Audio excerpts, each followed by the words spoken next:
Selamat pagi semua anak-anak, apa kabarnya hari ini?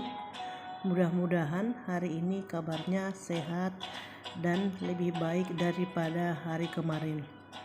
Anak-anak, hari ini kita akan masuk bab 3 yaitu mengenai suhu. Tapi sebelumnya kita berdoa dulu menurut agama dan kepercayaan masing-masing. Berdoa dimulai. Berdoa selesai. Halo semuanya, apakah semuanya sudah sarapan atau belum makan sama sekali?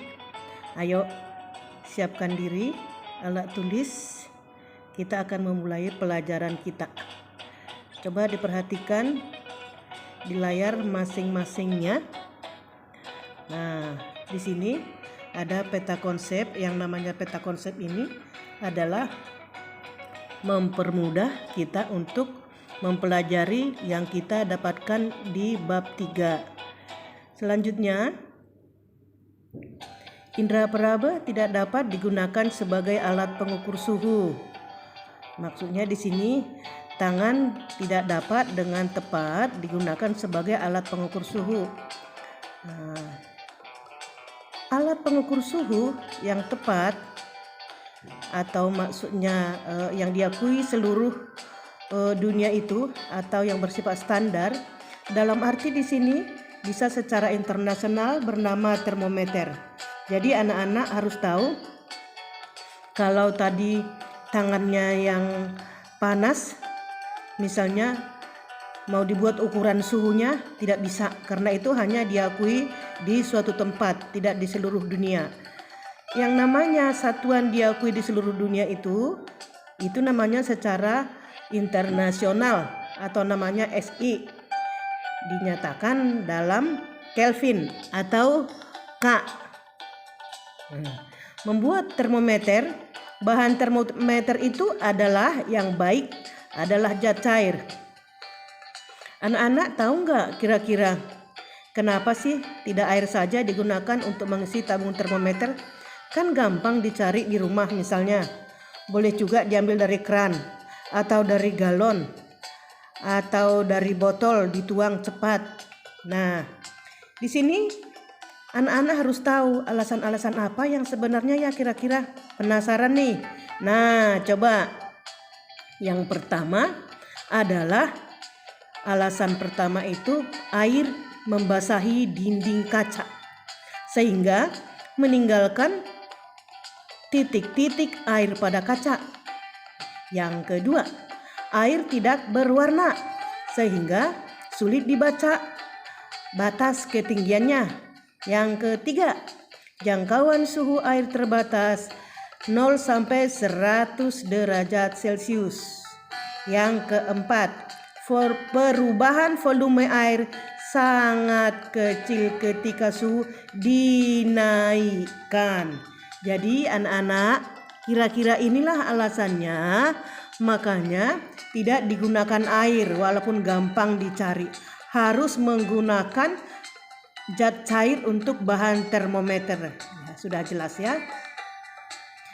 Ciri-ciri termometer klinis. Termometer ini khusus digunakan untuk mengukur suhu tubuh manusia. Misalnya anak-anak kalau dalam posisi panas atau demam, nih dibawa ke rumah sakit atau ke dokter atau ke klinik. Nah, nanti dimasukkan ke ketiak boleh.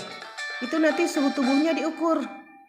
Skalanya berapa? Kita lihat di sini skala ukurnya hanya 35 sampai 42 derajat Celcius dan menggunakan zat muai raksa. Selanjutnya, pada pembuluh termometernya terdapat bagian yang disempitkan dengan tujuan agar raksa yang sudah memuai tidak mudah turun dan pengukurannya menjadi lebih akurat. Itu tadi klinis.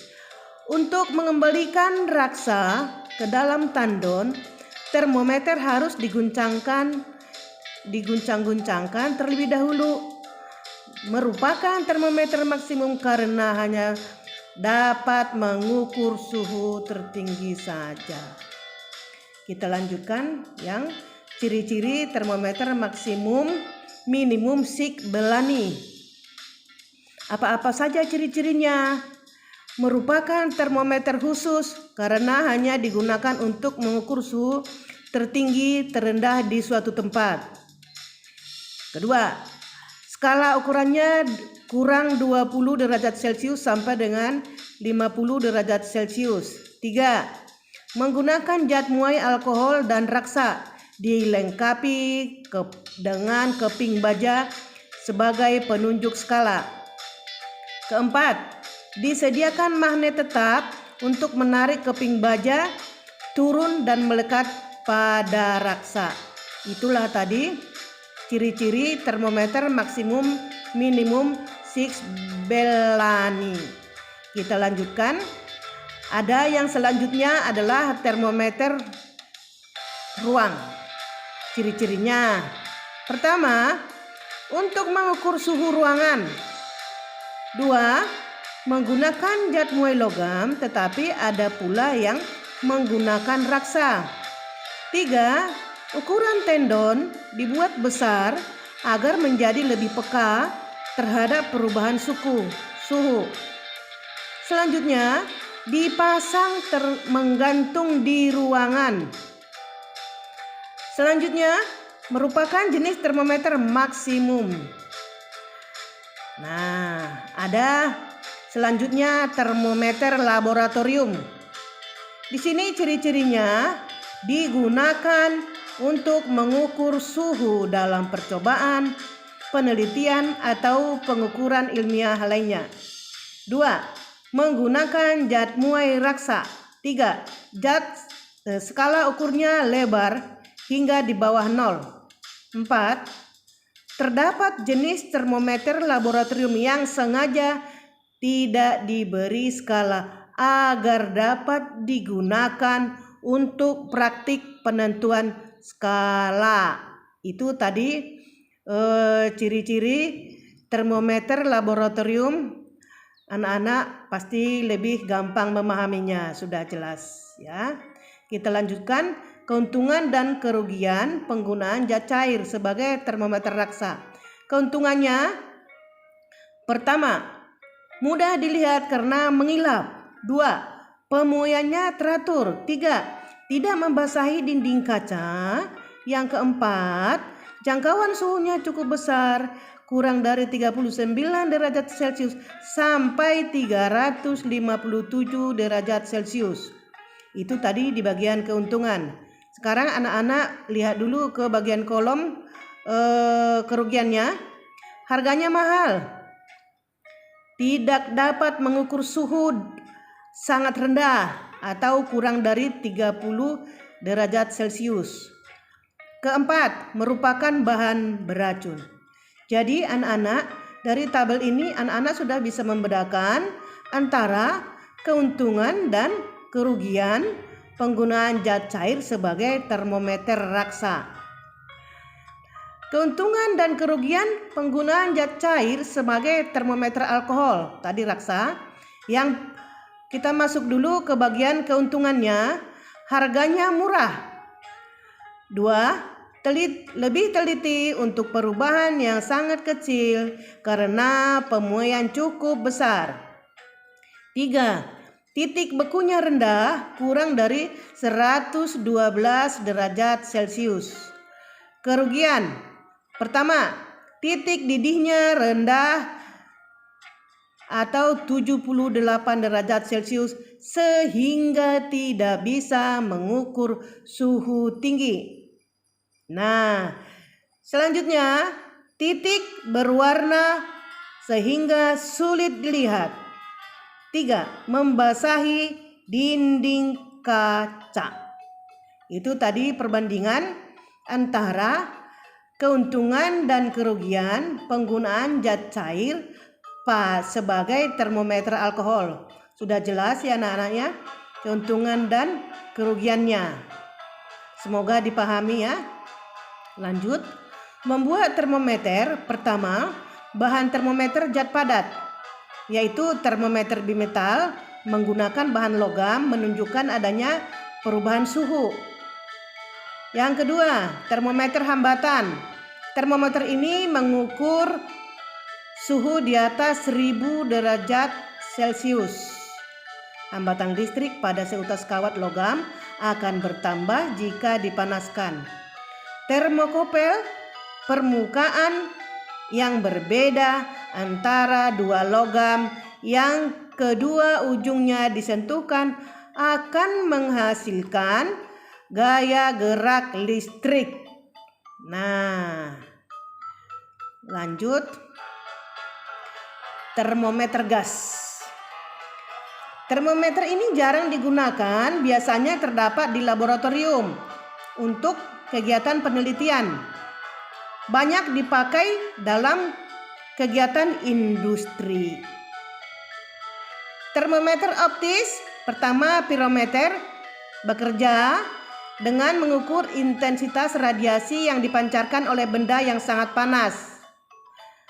Nah, dapat digunakan mengukur suhu yang sangat tinggi, 500 sampai 3000 derajat Celcius. Lanjut, termometer inframerah. Cara menggunakannya seperti apa? Nah, yang kita lakukan pertama dengan menekan tombol sampai menunjukkan angka tertinggi ke sambil mengarah ke sinar inframerah ke sasaran yang dituju. Nah, di sini ada dua tadi termometernya. Ada yang termometer optis, ada yang termometer inframerah. Mudah-mudahan dalam membedakan ini anak-anak paham untuk membedakan antara termometer optis dan termometer inframerah. Nah, kita lanjutkan. Setelah tahu perbedaannya, kita masuk ke selanjutnya. Apa kira-kira dia? Coba kita lihat, membandingkan skala Celcius dengan skala lain. Maksudnya di sini skala Celcius, Reaumur, Fahrenheit, dan Kelvin. Nah, sudah jelas bisa dilihat di layar masing-masing perbedaannya atau perbandingan skalanya. Nah, ini tadi keterangannya ya. Ini perbandingan Celcius dengan skala lain, lanjutan yang tadi. Nah, kita masuk ke contoh soal.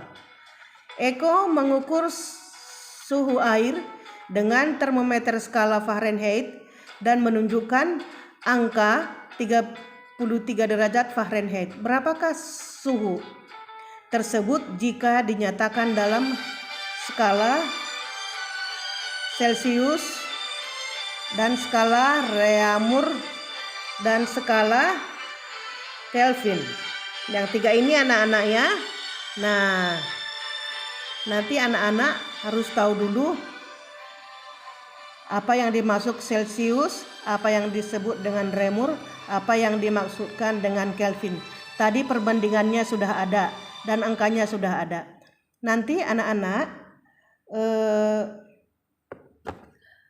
tugas ini anak-anak kumpulkan ke ibu ya. Mohon dikumpulkan setelah dikerjakan dengan baik. Nah, ini adalah soalnya. Selanjutnya, kalau sudah tahu apa yang dimaksud dengan pengukuran soal ini, kita lanjutkan ke ada penyelesaiannya di sini. Nih, lanjutan penyelesaian.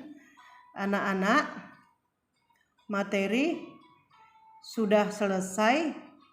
Mudah-mudahan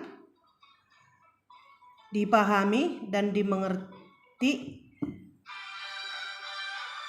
Kalau sudah paham, tolong dikasih tanggapan apa yang sebenarnya, dan